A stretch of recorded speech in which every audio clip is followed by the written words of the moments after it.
തമിഴ് നടനായിട്ടുള്ള അജിത് കുമാർ തിരുപ്പതി ക്ഷേത്രത്തിലെ ദർശനം നടത്തിയ വീഡിയോ ഇപ്പോൾ സമൂഹ മാധ്യമങ്ങളിൽ വൈറലാവുകയാണ്. ദർശനം നടത്തിയതിനു ശേഷം ആരാധകർക്കൊപ്പം ഫോട്ടോ എടുക്കുന്നതിനിടെയാണ് ചിലർ തല എന്ന് ആർത്തു വിളിച്ചത്. ഇതോടെ അങ്ങനെ വിളിക്കരുതെന്ന് അജിത് ആവശ്യപ്പെടുകയായിരുന്നു.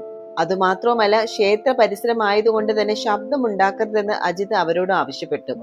മിണ്ടാതിരിക്കണമെന്ന ആംഗ്യത്തിലൂടെയാണ് അദ്ദേഹം പറഞ്ഞത്.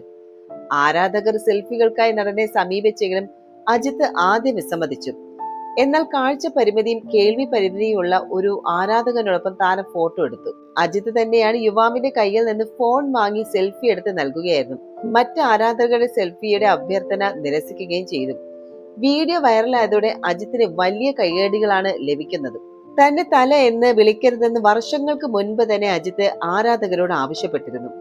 ബഹുമാനപ്പെട്ട മാധ്യമങ്ങളോടും പൊതുജനങ്ങളോടും എന്റെ യഥാർത്ഥ ആരാധകരോടും ഇനി മുതൽ എന്നെ അജിത്ത് അല്ലെങ്കിൽ അജിത് കുമാർ അല്ലെങ്കിൽ വെറും MK എന്ന് വിളിക്കുക. തല എന്നുള്ള വിശേഷണം എന്റെ പേരിനോടൊപ്പം ചേർക്കരുത്. നിങ്ങളുടെ ജീവിതം ആരോഗ്യവും സന്തോഷവും വിജയവും സമാധാനവും നിറഞ്ഞതാകട്ടെ എന്ന് ആശംസിക്കുന്നു. ഇങ്ങനെയായിരുന്നു തന്റെ PRO മുഖേന അജിത്ത് അന്ന് അറിയിച്ചത്.